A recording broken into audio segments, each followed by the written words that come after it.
this is only day one, and I'm losing my mind because I'm already changed. Incredible.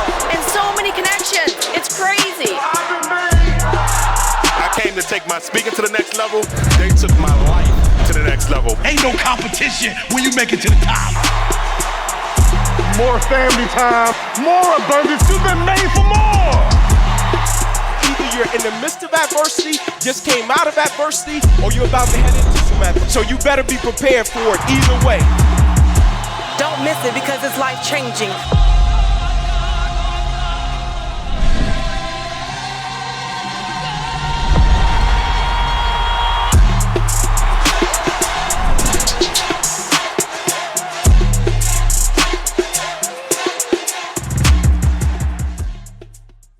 In 6 months, because we started the podcast July 6th of 2022. So by January of 23, I had reached more people through that podcast than I had preached to in 27 and a half years. Oh, little fish, big pond, big splash, big bag. Little fish, big pond, big splash, big bag. What's going on, y'all? Welcome back to another edition of the Next Level Speakers Podcast. Yeah. I'm CJ alongside my brother Jeremy. Jeremy, what's going on, bruh? I'm great, man. How you feeling, Got a live studio audience. Make some noise for Let's yourself. go. Hey, man, if you're listening to this and you're not watching, we are at our mastermind training with some phenomenal speakers, man. We heard some phenomenal keynotes today, giving them feedback. They're getting all the information they need to take their career to the next level. How's it been so far, Jeremy? Man, it's been amazing, man. Now, this is actually the tail end. How's the first day been? Yes. And we just gave our Drop Mic Award to Dwayne, man. Super proud of him and his speech, his presentation. So, yeah, it's been rich, bro. It's been great. Well, man, we ain't going to drag this out, man. We got a special guest in the building. We need to make sure we get the full time with him.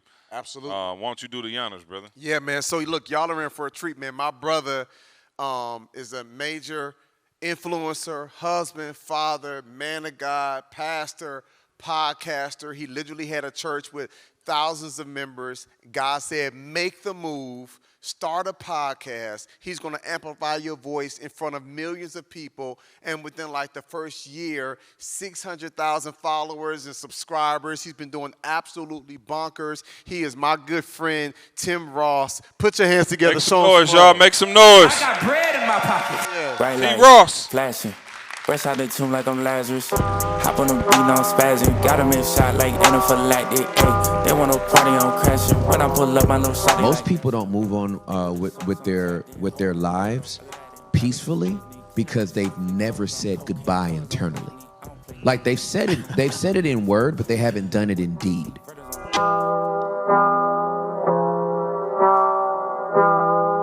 My brother, how you Give it up. Give it up. Good, bro. Good.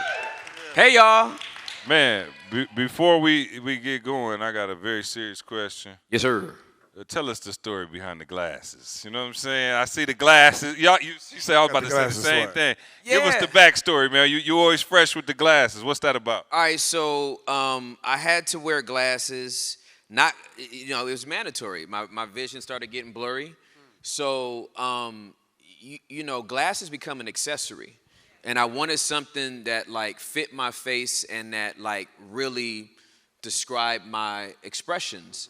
So, Kubaram is this frame. This is free advertisement. They out of Germany. But Kubaram is this frame. And the iconic yellow glasses are the ones that, like, stand out the most that most people would know. But now I'm up. It can be expensive, though. It's an expensive accessory.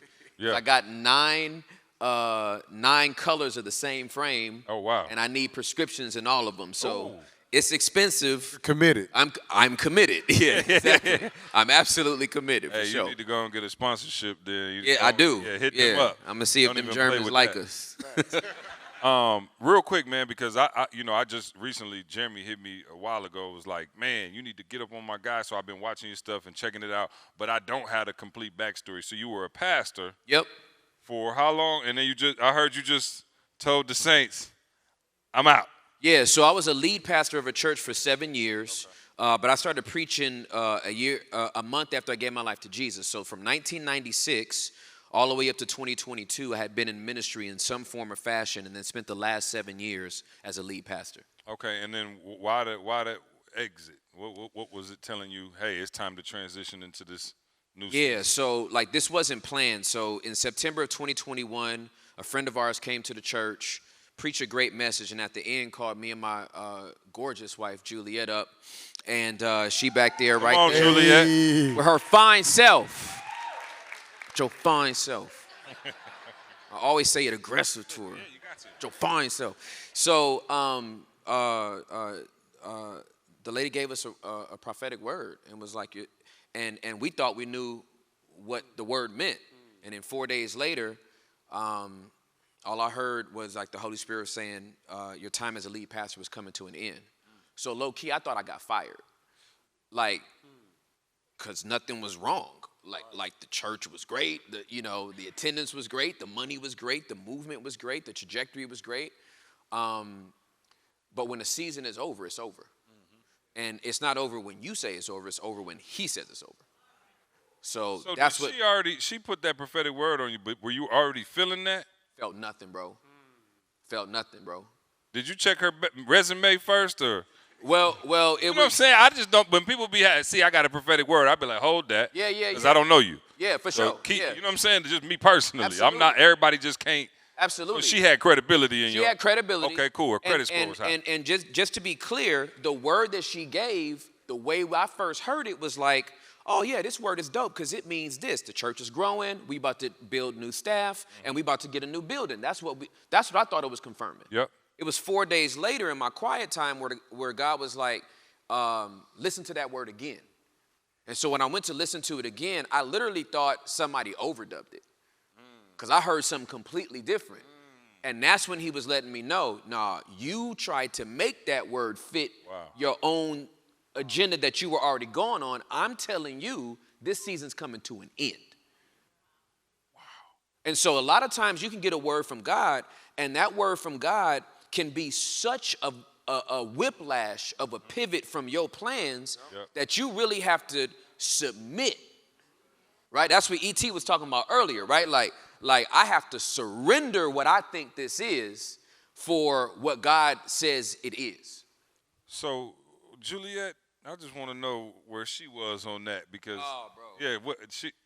so as a bro, y'all done work to build this up now. Oh, for sure. And then you like, homegirl just told me I'm out. Yeah, so one of Juliet's expressed sentiments was, you might as well be telling us that we putting up one of our kids for adoption. Like the first 90 days of us trying to process that was like super rough. I'm trying to figure out what it is. I'm sharing stuff with her. She like that. First of all, I don't even know what you talking about. And if the Lord said it, and then second of all, if he did say it, it sure ain't happening like this. And so it took us 90 days to even like get on the same page. So by January of 22, we were both clear that, okay, we're in a season of transition. Drew was hoping that we made it to 10 years because we had just celebrated 6 in September. So Drew was like, let's just get to 10. Like, let's round it off at a great number. And it felt too long to me, so I thought it was going to be this year. I was like, if we could just get to 8, then I started putting little Jesus glitter on it. Like 8 is a number of new beginnings, and it's going to be, you know what I mean? It's going to be real hot. And Jesus glitter? Yeah, Jesus glitter, bro. We be throwing Jesus glitter on a lot of stuff. So what happened was by August of 2022, that's when the Holy Spirit made it clear that 22 is your last year. And so December 31st of 22 was our last year. And we were both crying off and on the whole year. And we were like, the church needs more time, and they need more time for a transition. And in August, remember this started in September of 21. In August of 22, what the Holy Spirit said to me, I was in the shower, I'll never forget it. He said, Tim, your last day is December 31st of 2022. He said, and here's the reason why. Well done. So I burst into tears, right? Yeah. And then he said, you think the church needs a year. They don't. You and Juliet did. He said, and your year is up. So in September of 22, we told the staff, and then in October of 22, we told the church. God had already showed us who our successor was, so we put that dude in place. Church is still growing, it's still thriving, it's still moving, and we on to the next. Okay, so cool. And Jay, I'll get in here anytime you want, Jay, but I gotta, because I'm practical, right? So I'm trying to figure it out. So do you already have financially, like, the next steps? Because I know we got people out here who have jobs, 9 to 5, stuff like that, and they want to transition into full-time speaking. And it's like, man, I'm trying to balance this, you know, how do I make money? Am I going to be able to make enough money? I'm getting a couple gigs here, a couple gigs there. So was it a situation where you're like, all right, cool, this is how we're going to replace the income for the next 12 months, the next 16 months? You literally just... Yeah, no. So here's the thing. When it's a faith move, now there are seasons of your life where you got practical moves, right? Like, I'm going to practically make this move, shift this money, do this thing. But when you got a burden that it's now to the point where you can't sleep, right? If I don't obey this, I can't go to the next thing. And whether you're in this room right now and you have like an anchor in Jesus or an anchor just in the call that you feel like you have. I don't know where your faith walk is, but for me, what I know in all the transitions I've ever had, they've all been faith transitions. And this is what I know. God doesn't speak to you about what's next until you leave what's now. And so if you're in this position where you're like, as soon as I get this many speaking engagements, that's when I'm going to pivot off my job. God is up there going like this. I'll wait. You still trying to do it in your own strength. But I'm not going to really unleash and unlock what I want you to have here until you surrender this and give it up. Because if you can do it in your own strength, you get credit. When you do it in his strength, he gets glory. Heavy. So you ever seen that picture? You ever seen that picture of you got the little girl and then you got Jesus, and he's asking for her little teddy bear, but he's got a really huge teddy bear behind him. Yeah, for sure. She don't see it, and she's wondering like, do I give up this little teddy bear? How many? You reaching thousands of people when you was preaching. How many viewers? How many lives have you been impacting this past year from your podcast? So in 6 months, because we started the podcast July 6th of 2022. So by January of 23, I had reached more people through that podcast than I had preached to in 27 and a half years. Before I joined the Speakers Academy, I was speaking for free. Once I joined this community, they gave me the tools and the structure that I needed and showed me and helped me believe what was possible. I literally followed the blueprint that the coaches gave me, and I ran the play. And so now I'm able to stop speaking for free and be able to pay my grandmother's house off. Since I've quit my job, I've been able to go speaking full time since 2019. And now I have 6-figure contracts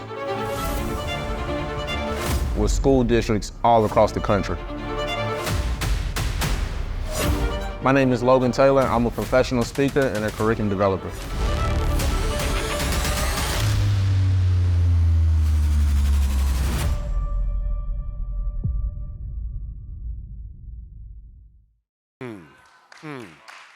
Yep.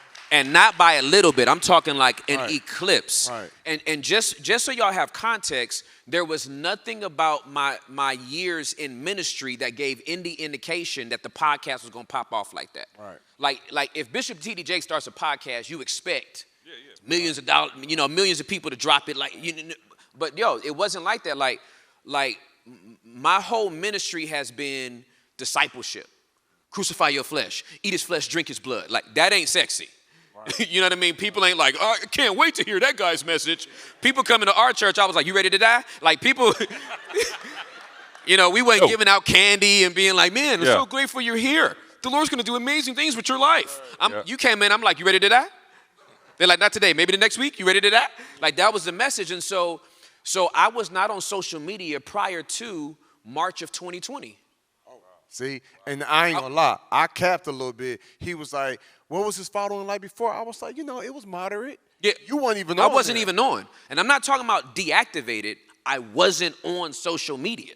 So the pandemic the elders. Never had a Black Planet page or nothing? Nah. MySpace? You know what I'm saying? You had to have a Black Planet.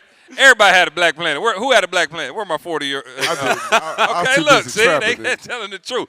You can have your own music on that joint. Yeah, it's crazy. yeah. I didn't do it. They love me on Black Planet.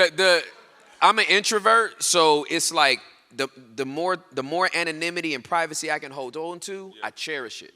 So, but when the pandemic hit, the elders of our church was like, bro, look, we don't care that you're an introvert. Yeah. Right now, ain't nobody coming to church. And you talking about you ain't opening the church back up to January of 2021 because you heard from God. They was like, so you're going to have to get back on social media. So I call myself being passive aggressive. And so Upset the World was a message that God gave me that turned into a book. So I said, okay, y'all want me to come back on these social media, but I ain't coming back with my name. I'm gonna come back with Upset the Gram. I was doing it like thinking I was being petty. Rebellious. Right. And so March of Upset the Gram? Upset your Gram. So okay, got you. Yep. Yeah, okay, so I came up with Upset the Gram. I didn't come back with like Tim Ross or whatever. Right. Or Pastor Tim Ross or whatever people do, right? So I come back on with Upset the Gram. From March of 2020 to May of 22, we had 32,000 Instagram followers, which for my world and for like what I do and the kind of preaching I was doing, I'm like, yo, this is dope. Like these people, they are a unique group of people. Like, you know what I mean? If they follow my account. Yep. From May of 22 to now is 617,000 followers. And I'm saying the same thing that I was saying standing up preaching, but now the world is listening when I'm sitting down talking. So, and this is the challenge I have with so many. I'm glad you said that with so many people. So I'm shouting out to all of our next levelers that's listening or watching right now. You know God has called you to speak. They know they have a message. They know they have a story, but they kind of still on the sidelines, afraid to jump out here. Yep. And they feel like, well, I'm speaking here, I'm speaking there, and they're not really taking it seriously, not realizing that God wants them to amplify that voice and to share it with so many more people. And I really believe this, Tim, and you tell me what you think about this. I really believe that if God gives you something, a plan, whether it's a book or a podcast or a conference or whatever, and you don't do it, I believe he's going to take that same idea, that same insight, and be like, you know what? Well, you do it, son. Big facts. Like I believe if God went to Noah and was like, Noah, I'm about to flood the earth. That's right. Built this ship, and he was just like, water from the sky, I'm good. I really believe that God would have been like, all right, let me find a Hosea or a Patrick or somebody else to do it. Sure. So speak to that, bro, to the person that's like on the fence. Like, I really believe that God will take that thing and give it to somebody else because we see it biblically with the talents and the master. One had one had two, one had five. And the one that hid the one, he was like, I'm going to give that to somebody else that's going to do something with it. Yeah, So that's the story of my life. So I have I graduated high school from a alternative school. I had a 1.9 GPA. I have a high school diploma. I don't have a secondary education. I ain't got a bachelor's, master's, PhD, none of that. I knew I could talk. One talent. I knew that words were like crayons to me. And the more words I had and the more extensive my vocabulary, the more I could move people's emotions. This is even before I gave my life to Jesus. So once I knew that this was my thing, I pushed all the chips to the middle of the table. And I was like, this spit game is going to get me paid. Like, I'm going to talk and I'm going to figure out. I didn't know if I was going to do it rapping. I didn't know if I was going to do it doing stand-up comedy. I didn't know if I was going to do it preaching. I didn't know if I was going to do it spoken word. So you know what I did? I did all of it. Yeah. I wasn't like sitting there praying like, which one's gonna pop off?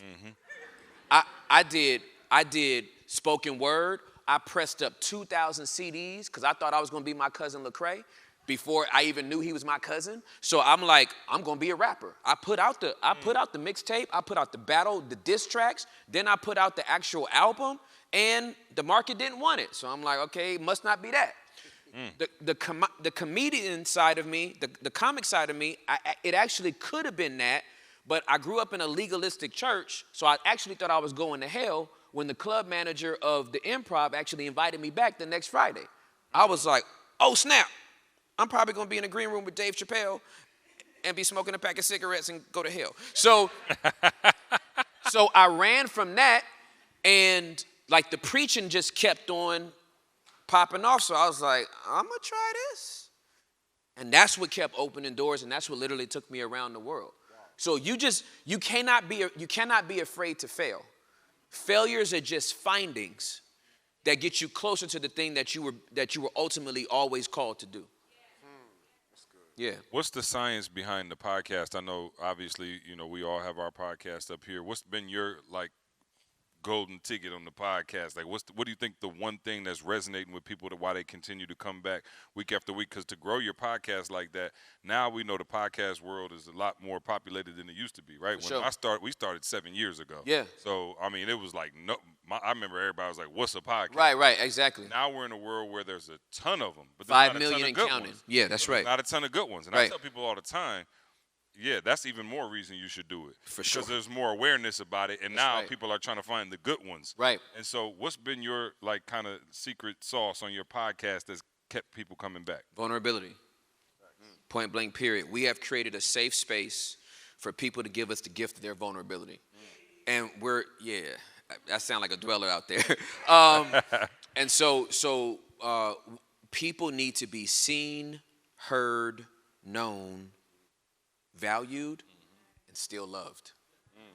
The reason why people are yelling to the top of their lungs, the reason why people are leaving dissertations in the comment section, because they just need to be heard.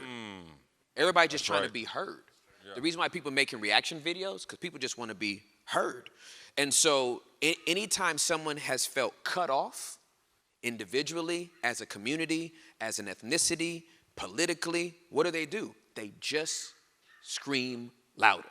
When you let somebody finish their sentence, you know what happens? They actually calm down. So we just created this environment, and then we sent out a Google form and said, hey, anybody that wants to come and give us the gift of their vulnerability, we will sit here and just listen to you talk, and we will still love you. Even if we vehemently disagree with you, we will still love you, and we will just hold space for you. We had over 3,500 people fill out that Google form. Regular people. And so we had people drive in, fly in. How you vet them, though? You get some crazy folks. Yeah. We you know what I'm saying? You just ain't coming up in my space. But I got to see who your mama. Well, we do. So our producers have a way to vet them and ask these particular questions and kind of get to the root of why they really want to sit down with us. Because we are looking for people to be brave. You know what I mean? Vulnerability takes bravery. And especially when you're sitting down one-on-one with a person, but really you're allowing hundreds of thousands, if not millions of people to listen to where you are right now. This may not be where you are a year from now, 5 years from now, but this is where you are right now. And you hold space for those people and allow them to talk. There's healing when there is safety and stability. And the podcast has created safety and stability for people to be able to heal from traumatic wounds of their past and to not fear the success of the future. No, that's dope. And then you've been able to leverage now the podcast into appearances and speaking events. And how is that kind of, you used that platform to kind of take it to the next level? So where the podcast, I'm still kind of pinching myself about the whole thing, because this time last year, I was just a lead pastor of a podcast that was transitioning, not knowing this podcast was going to be bread, butter, garlic toast, pasta, fettuccine Alfredo, seared chicken breast. With the broccoli. And sea bass. Like, I didn't know it was going to be all of that. All of it, right? So it has parlayed into speaking engagements. It has put me in front of corporate entities. We literally turned down 97% of speaking engagements in churches. Like, we realized, like, my mandate right now is highways, byways, bushes, and shrubs. I did church for 27 and a half years. Still love the church, gonna always love the body of Christ, but there are people hiding in the bushes that don't understand that vulnerability is their ticket out, authenticity is their ticket in. Yeah. To really, truly living in their own skin. So it's like, hey, the people that's at the wedding feast already and they already at the table and they already love them, that's cool. I'm about to go get these jokers that's in this suit and tie living in this C-suite. And through the message of vulnerability, I'm going to let them know, hey, you got all that power, you driving the right car, you in the right zip code, your kids in the right college, and you still in the bushes. If you come out, she'll come out.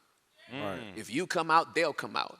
And so that's the message that we're trying to give people right now. The ultimate leverage that I did not see coming is that we were able to take this podcast, which has been a safe space, and launch a tech company that has now become the safe place. So the bside is an app that we had a launch party that my brother Jeremy was so gracious and kind to come out and host for us. We had 1,000 people fly in from all over the country. We launched this app. Nope. You had 1,000 people that come in and watched it and flew in from all over the country, and in 8 days. Yep. In 8 days, we did. You put out 8 days notice? Well, No. it sold out in 8 days. It's sold out in 8 days. It sold out in 8 days. Yeah, at the Irving Convention Center. Irving Convention Center. Yeah. They're in beautiful facility. Yeah, for sure. To sell out an event in 8 days. Give it up, y'all. That's crazy. 1,000 people. Yeah. Thank you, man. That's crazy. Yeah. But I get it, right? And it's crazy because I remember when we had the interview at the event, the launch party, and I remember you were saying like, man, I can't believe these people showed up. Yeah. And I was like, bro, they showed up for you because you showed up for them. For sure. You know Absolutely. what I'm saying? They showed up tonight because you showed up for Christ. For sure, absolutely. And you've been consistent, so Yeah.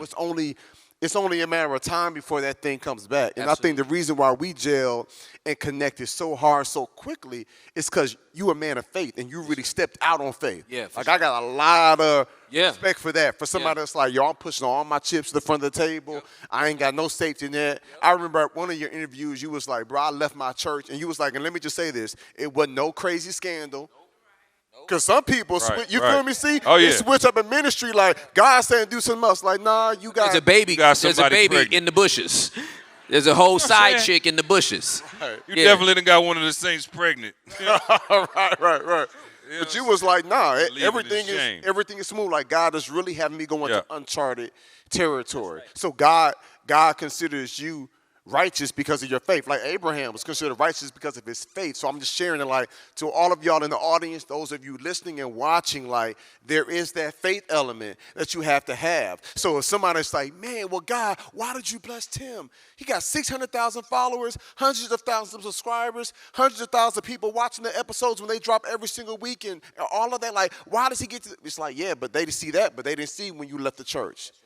They didn't see when Juliet was like, babe, let's get to year 10. He was like, all right, maybe year 8. And God was like, year now. Like, they didn't see that. But those are some of the things that activates. I often say that favor fortunes the faithful. And so I believe that you've been favored because you've been so faithful. So I want to talk really quick, a little bit more practical side. So you are in church, you're a lead pastor forever. You start this podcast. Is there a complete like rebrand on the pod? Like, how do you end up doing corporate stuff? Because usually we're taught that doesn't really cross over a whole lot. And I know that was an issue for E and I early on, trying to like, you know, he's a hip hop preacher. So we had the name Preacher. And by the time, I probably wouldn't have done that, but back in the day, that was like the best I had. This was 15, 16 years ago. Yeah. But how do you manage like that crossover now? Like they don't look at you and go, "Oh, this dude's a pastor. Like he can't." No, because pastor was a title that described what I did. Come on, I talk never about made that's who I am. So pastor is a verb to me. It's not a noun, right? Like Usain Bolt is a sprinter, but nobody's gonna call him Sprinter Usain. Yeah. Michael Phelps is a swimmer, but nobody's gonna call him Swimmer Mike. Right? So pastor was a season of my life. It's not the reason of my life. But didn't people know you for that? So when you come into the podcast space, like regardless, and I feel how you felt, I'm talking about the outward perception of who you were. Yeah, so we talk about perceived value. When a season is over and you make that pivot, people are going to believe who you are now. right? Even though they know who you are then, if you sit here and you say, I'm not going to even remind you of what I was doing, this is who I am now, right? Like, I'm burning my ships. Like, this is what I'm doing now. I'm not going to even give myself wiggle room to go back to that. That's why we chop 97% of the preaching engagements, because I'm like, I'm not going to keep going there when I'm trying to go here. If I'm called to the bushes, somebody else got to go to the banquet. So now I'm referring those that I mentored and raised up to go to the banquet, and I'm like, I'm only making myself available for the bushes, which means you got to say no to stuff that ain't the bushes.